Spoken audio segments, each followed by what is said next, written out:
சித்தர் பூமி. அக்ஷய லக்ன பத்ததி எனும் ஏஎல்பி ஜோதிடத்தை கண்டுபிடித்த எங்களுடைய குருநாதர் டாக்டர் பொதுவுடை மூர்த்தி ஐயா அவர்களுக்கு, ஜோதிடம்ங்கிறது விஞ்ஞானமா, இது ஒரு சயின்ஸா, இது ஒரு மூட நம்பிக்கை தான் இல்லையா அப்படிங்கிற ஒரு கேள்வி இன்னைக்கு நிறைய பேரால சமூக வலைதளங்கள்ல எழுப்பப்படுது. 95% மக்கள் இந்த கேள்விகளை கேட்கறதே இல்லை. இந்த சமூக வலைதளங்கள்ல இருக்கக்கூடிய ஒரு சில பேர் இதை திரும்ப திரும்ப திரும்ப திரும்ப அதே கேள்வியை எழுப்புறாங்க.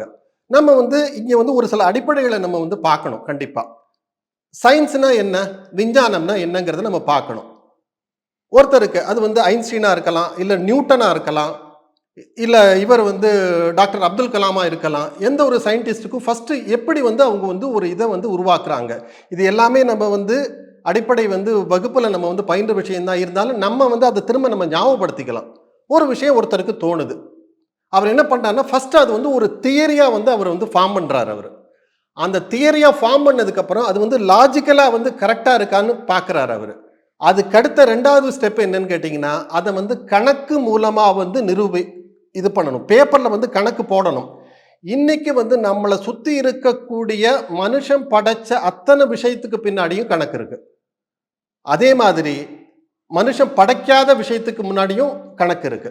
மனுஷன் படைச்ச விஷயம் அப்படின்னா என்னதுன்னா, இயற்கையில இருக்க விஷயத்தை எடுத்து நம்ம இயற்கையை கவனிச்சு நம்ம ஒரு டிவியை ஒன்று உருவாக்கியிருக்கோம், ஒரு வீடியோ கேமரா ஒன்று உருவாக்கியிருக்கோம், ஒரு ஏர் கண்டிஷனர் உருவாக்கியிருக்கோம், ஒரு பஸ்ஸை உருவாக்கியிருக்கோம், ஒரு ட்ரெயினை உருவாக்கியிருக்கோம். இது ஒவ்வொன்றுத்துக்கு பின்னாடியும் கணக்கு இருக்கு.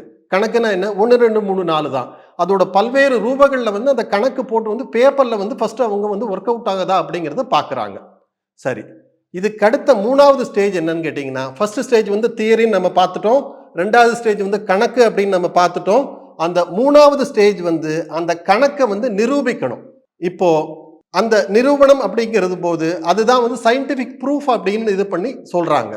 அந்த சயின்டிபிக் ப்ரூஃபை ஏஎல்பி ஜோதிடத்தில் டாக்டர் பொதுவுடை மூர்த்தி ஐயா அவங்க எப்படி கொண்டு வந்திருக்காங்கிறது நான் இப்போ உங்களுக்கு அந்த இன்ஃபர்மேஷனை நான் உங்களுக்கு ஷேர் பண்றேன்.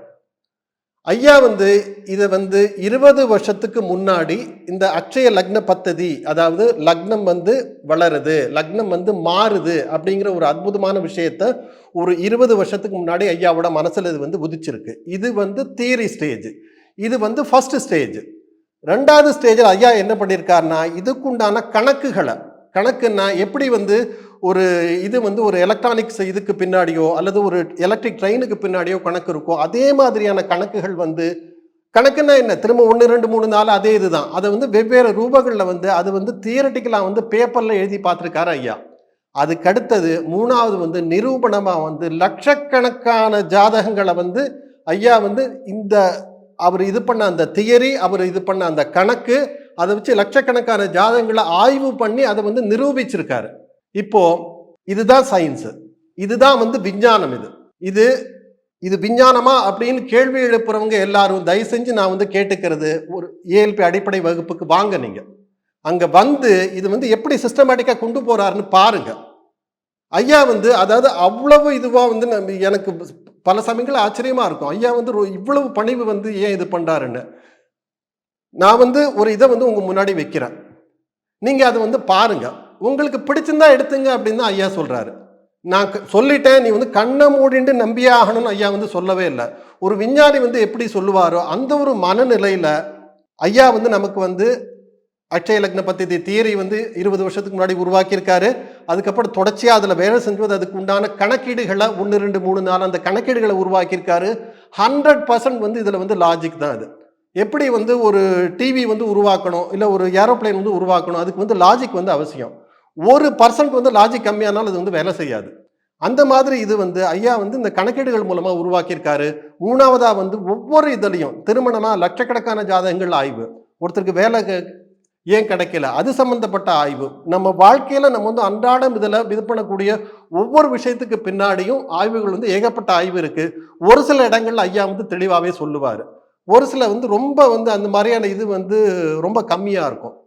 உதாரணமா என்னன்னு கேட்டீங்கன்னா, இந்த ஆணும் திருமணம் செஞ்சுக்கிறது, பெண்ணும் திருமணம் செஞ்சுக்கிறது, இந்த மாதிரியான விஷயங்கள் பத்தி ஐயா கிட்ட கேட்கும்போது இது பத்திர ஜாதகங்கள் ரொம்ப கம்மியா இருக்கு, யாரும் இது பத்திர ஜாதகங்கள் கொடுக்க மாட்டேங்கிறாங்க அதனால இது வந்து இந்த மாதிரியான விஷயங்கள் வந்து இன்னும் நான் ஆய்வு பண்ண வேண்டியிருக்கியாங்கிறாரு. அந்த மாதிரி ஐயா வந்து அவருக்கு ஒரு இடத்துல ஒரு கிளாரிட்டி இல்லை. ஏன்னா ஜாதகங்கள் கிடைக்கல. ஐயா கிட்ட வந்து கிளாரிட்டி இல்லைன்னா அவருக்கு தியரி இருக்கு, கணக்கு இருக்கு. ஐயாவுக்கு தெரியும் இது வந்து 100% வந்து வேலை செய்யும். இருந்தாலும் அந்த விஞ்ஞான நிரூபணம்ங்கிற அந்த ஒரு இதுக்காக ஐயா என்ன பண்றாருன்னு கேட்டீங்கன்னா, ஜாதகத்தை வச்சு சொன்னாதான் வந்து நம்புவாங்க. இந்த ஜாதகத்துல இப்படி இருக்கு, இது வந்து அக்ஷய லக்ன பத்ததி தியரி, இது வந்து அக்ஷய லக்ன பத்ததி கணக்கு, இந்த ஜாதகத்துல இப்படி இருக்கு, இதுதான் நடந்திருக்கு, இதுதான் நடக்க போகுது அப்படிங்கிறதுக்கு ஜாதகம் வேணும். அந்த மாதிரி ஒரு சில இதுல வந்து ரேரா வந்து இப்போ உதாரணத்துக்கு வந்து ட்வின்ஸுகள் சம்பந்தப்பட்ட ஜாதகம், இது வந்து ஒரு மிகப்பெரிய ஆய்வு செய்யப்படக்கூடிய விஷயம் இது. அது மாதிரி ட்வின்ஸ் ஜாதகத்தை இது பண்றாரு. அதே மாதிரி கூட படிச்சவங்க வந்து என்ன பண்ணாங்கன்னா, இந்த சீருடை பணியாளர்கள், அதாவது இந்த நமக்கு வந்து டெய்லி வந்து தெருவை பெருக்கி அங்கே இருக்கக்கூடிய குப்பைகள்லாம் கலெக்ட் பண்ணிட்டு அவங்களுக்கு என்ன மாதிரியான ஒரு இது வருதுன்னு சொல்லிட்டுன்னு ஒரு ஏஎல்பி இவங்க ஸ்டூடெண்ட் ஒருத்தவங்க வந்து ஒரு ரிசர்ச் ஒன்று பண்ணாங்க. அந்த ஜாதகத்தை இந்த மாதிரி நிறைய ஆய்வுகளை வந்து ஐயா வந்து என்கரேஜ் பண்ணுறாரு. என்கரேஜ் பண்ணுறது மட்டும் இல்லாமல் ஒவ்வொரு ஆய்வையும் அவ்வளவு நுணுக்கமாக கவனித்து அதை வந்து ஒரு விஞ்ஞான ரீதியாக வந்து உலகத்துக்கு வெளிப்படுத்திக்கிட்டு இருக்காரு. அதனால இது வந்து விஞ்ஞானமா அப்படின்னு கேட்குறவங்க எல்லாம் தயவு செஞ்சு வந்து ஏஎல்பி வகுப்பில் சேருங்க. சேர்ந்துட்டு அந்த தீரி என்னங்கிறத இது பண்ணிக்கோங்க, புரிஞ்சுக்கோங்க. அந்த கணக்கு என்னங்கிறத புரிஞ்சுக்கோங்க. அதுக்கப்புறம் நிரூபணங்கள்லாம் வகுப்புல வந்து ஒவ்வொரு வகுப்புலையும் வந்து ஒரு நாளைக்கு வந்து குறைஞ்சபட்சம் 50 ஜாதகங்களாவது கொண்டு வராங்க. யார் கொண்டு வரா? படிக்கிற ஸ்டூடெண்ட். ஏஎல்பி வகுப்புல ஒரு ஸ்ட்ரிக்டான ஒரு ரூல் என்னன்னு கேட்டீங்கன்னா, ஏஎல்பி இன்ஸ்டியூட்ல இருந்தோ ஏஎல்பி டீச்சர்ஸோ வந்து ஜாதகங்கள் கொண்டு வர மாட்டாங்க. ஸ்டூடெண்ட் தான் கொண்டு வரணும். அந்த ஸ்டூடெண்ட் கொண்டு வரும்போது அந்த ஸ்டூடெண்ட் வந்து என்ன பண்ணுவார், சாதாரணமாக அவங்க வீட்டை சேர்ந்த ஜாதகமாக இருக்கலாம், அவங்களுக்கு அவங்கள பற்றி நல்லாவே தெரியும். இந்த ஏஎல்பி தியரி, இந்த ஏஎல்பி கணக்கை வச்சு அங்கே ஸ்டூடெண்ட் இது பண்ணி கேட்கும்போது இந்த மாதிரி நடந்திருக்கா? ஆமாம். ஸோ அதுக்கு வந்து அட்சய லக்ன பத்ததி முறைப்படி இதுதான் விளக்கம் அப்படின்னு விளக்கம் வந்து ஒரு நாளைக்கு 50 ஜாதகங்களுக்கு குறைஞ்சபட்சம் கொடுக்குறாங்க. மாதத்துக்கு ஒரு கோர்ஸ் வந்து அடிப்படை வகுப்பு வந்து நடத்தப்பட்டு வருது. அப்படின்னா பாருங்க, கடந்த ஒரு 10 வருஷங்கள்ல எத்தனை ஸ்டூடெண்ட் வந்து நம்ம இந்த மாதிரி ஜாதகங்கள் இது பண்ணியிருப்பாங்க. இது எல்லாமே வந்து ஆய்வுங்கிறது என்னன்னு கேட்டீங்கன்னா, ஏஎல்பியை பொறுத்த வரைக்கும் 24 மணி நேரமும் ஆய்வு தான். அவங்கவுங்களுக்கு கிடைச்சிருக்கக்கூடிய நேரத்தில் வந்து ஆய்வு வந்து பண்ணிக்கிட்டு இருக்காங்க. அதனால விஞ்ஞானமான கேள்வி எழுப்புறவங்க தயவு செஞ்சு ஒரு 20 நாளோ 25 நாளோ இந்த அடிப்படை பேசிக் வகுப்பை முறையாக பயின்றுட்டு அதுக்கப்புறம் நீங்கள் வந்து உங்களையே கேட்டுக்கங்க, இது வந்து விஞ்ஞானமான்னு கேளுங்க. கண்டிப்பாக உங்களுக்கு ஆமாம் அப்படின்னு உங்களோட உள் மனசை கண்டிப்பாக சொல்லும். அதனால இந்த கேள்விகள் கேட்குறவங்க இதை ட்ரை பண்ணிட்டு அதுக்கப்புறம் வந்து முடிவு பண்ணுங்க. இது போன்ற பயனுள்ள தகவலை இன்னும் அடுத்து வரக்கூடிய வீடியோக்களில் பார்க்கலாம்.